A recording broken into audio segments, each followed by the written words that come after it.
నమస్తే. ప్రజాభవన్ దగ్గర బాధితులతో పాటు కాంగ్రెస్ పార్టీ సంబంధించిన కొంతమంది నాయకులు కూడా కనిపిస్తూ ఉన్నారు. సో ఎవరైతే బాధితులు వస్తారో వాళ్ళ సమస్యలు కూడా తెలుసుకుంటా ఉన్నారు, పరిష్కారం చూపిస్తామని చెప్పి కొంత భరోసా కూడా ఇస్తున్నారు. నాతో పాటు కాంగ్రెస్ పార్టీ యువ నాయకుడు రాకేష్ గారు ఉన్నారు. ఇక చెప్పండి, ఎట్లా అనిపిస్తూ ఉంది? చాలామంది బాధితులు వస్తూ ఉన్నారు కదా, ఎంతమందికి పరిష్కారం చూపిస్తూ ఉన్నారు మీరు? అంటే వన్స్ ఒక్కసారి ప్రజాభవన్కు వివిధ జిల్లాల నుంచి వివిధ ప్రాంతాల నుంచి రాష్ట్ర వ్యాప్తంగా వచ్చేటువంటి ప్రజానికం వారు ఏదైతే సమస్యను లేవనెత్తి ఇక్కడ దాకా వస్తున్నారో వారి యొక్క సమస్యను పర్టికులర్గా అక్కడ ఉన్నటువంటి అధికారులు తీసుకొని వారి యొక్క సమస్య రిజిస్టర్ చేసుకొని వాళ్లకు వితిన్ 24 అవర్స్ లోపల మీ సమస్యను ఇక్కడ రిజిస్టర్ చేయబడింది 100% కొద్ది రోజుల్లో ముఖ్యమంత్రి రేవంత్ రెడ్డి గారు మీ సమస్యను పరిష్కరిస్తారని చెప్పి వారు ఏదైతే మొబైల్ నెంబర్ అక్కడ ఇచ్చిండ్రో దరఖాస్తు కాగితం మీద ఆ దరఖాస్తు కాగితం ఇచ్చినటువంటి మొబైల్ నెంబర్కు సందేశం రూపంలో పంపడం జరుగుతుంది. నేను ఇక్కడ వచ్చేటువంటి ప్రజానికం కూడా తెలియజేస్తా ఉన్నా, మీరు సుదీర్ఘ దూర ప్రాంతాల నుంచి రావడం జరుగుతుంది, వివిధ ప్రాంతాల నుంచి ఆదిలాబాద్ నుంచి ఇక్కడ వరంగల్ ములుగు నుంచి కూడా వస్తున్నారు. మేము ఒకటే చెప్తున్నాం, మీరు ఒక్కసారి కనుక ప్రజాభవన్కి వచ్చి మీరు ఏదైనా సమస్య మీద దరఖాస్తు ఇచ్చిన తర్వాత మళ్ళీ మీరు రాకండి. ఏదైతే మీరు మొబైల్ నెంబర్ ఇచ్చిండ్రో ఆ మొబైల్ నెంబర్కి మీకు సందేశం రూపంలో ముఖ్యమంత్రి రేవంత్ రెడ్డి గారు మీకు సందేశం పంపిస్తారు. మీకు కావాల్సినటువంటి ఏదైనా ప్రభుత్వ పథకం గురించి కానీ లేదా మీరు ఎదుర్కొంటున్న సమస్య గురించి కానీ ఈ ప్రభుత్వ పథకాలు అందేటువంటి క్రమంలో మీ గ్రామాలకు వచ్చినప్పుడు అధికారులు వచ్చినప్పుడు మీకు తప్పకుండా మీకు ఏదైతే మొబైల్ నెంబర్ ఇచ్చిండ్రో ఆ మొబైల్ నెంబర్కు ఫోన్ చేసి మీకు ప్రభుత్వ పథకాలను చేరవేసేటువంటి ప్రయత్నము 100% ప్రభుత్వ అధికారులు చేస్తారు.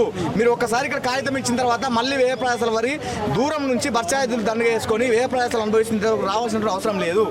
చాలా మంది అంటే మాకు మెసేజ్ రాక మళ్ళీ వస్తా ఉన్నాం ఈ ప్రజాభవన్ దగ్గర చాలా మంది మొబైల్కు 100% మెసేజ్లు వస్తాయి.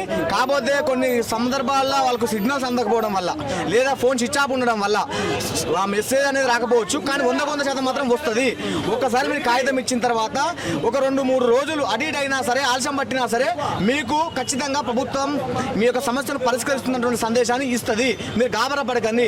మరొక మాట కూడా తెలియజేస్తా ఉన్న మీడియా ద్వారా, తెలంగాణ రాష్ట్ర ప్రజానికం గతంలో ఈ రాష్ట్రాన్ని పాలించినటువంటి దుర్మార్గులు ముఖ్యమంత్రి కేసీఆర్ ఉన్నప్పుడు ఎప్పుడైతే బీఆర్ఎస్ పార్టీ నాయకులు కానీ కార్యకర్తలు కానీ అధికారులు కానీ ప్రభుత్వ పథకాలు మనకు అందాలంటే నేరుగా రావాలంటే లంచాలు ఇచ్చేటువంటి పరిస్థితిని లంచాలు ఇచ్చేటువంటి అలవాటును మనకు అందించిన వాళ్ళు.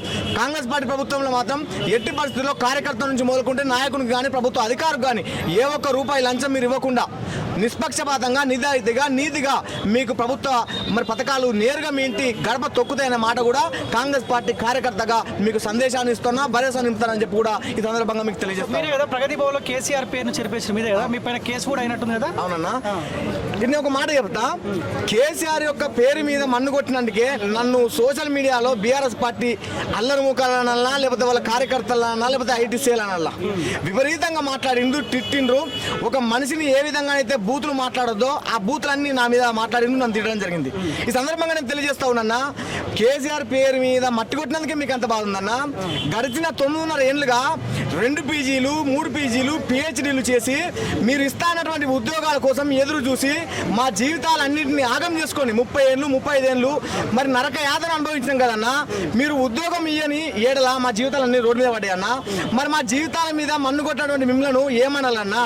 మా జీవితాలను ఆగం చేసినటువంటి మిమ్మల్ని ఏమనాలన్నా? మా జీవితం మీద మన్ను కొట్టినటువంటి మిమ్మల్ని మరి మేము ఏమనాలి? మనకు ఆ బాధ మాకు కూడా ఉంది కదా.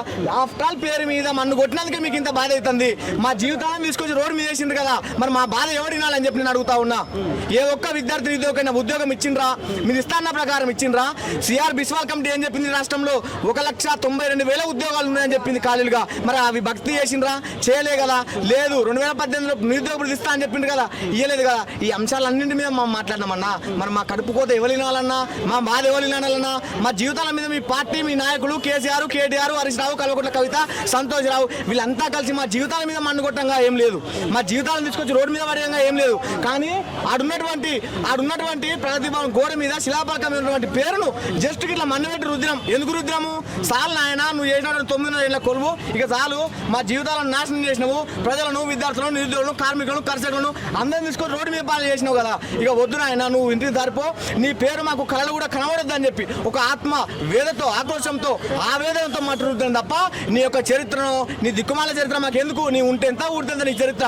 ఇక కేటీఆర్ మాట్లాడతారు అసెంబ్లీలో, అంటే మా నాయన కేసీఆర్ యొక్క చరిత్రను మన్నుతో తురిపినంత మాత్రాన చరిత్ర తురుపది అంటే దాగిపోదని చెప్పి అంటున్నాను. సంతోషం, మేము కాదంటలేం కదా, ప్రజలకు తెలుసు కదా మీరు ఏం చేసిండ్రో. మీ చరిత్ర మాకొద్దు, మీ అబద్ధాలు మాకొద్దు, మీరు ఇచ్చేటువంటి ఆ హామీల అమలు కూడా మాకొద్దనే సప్పులేక మీ దగ్గర ఉన్నటువంటి అధికారాన్ని గుంజుకొని కాంగ్రెస్ పార్టీ మీద పూర్తి విశ్వాసంతో నమ్మకంతో మాకు అప్పగించిండ్రు కదా. 100% ప్రజా పరిపాలన ఎట్లుంటుందో చేసి చూపిస్తాం. లంచాలు లేని పాలన ప్రజానికానికి అందిస్తాము.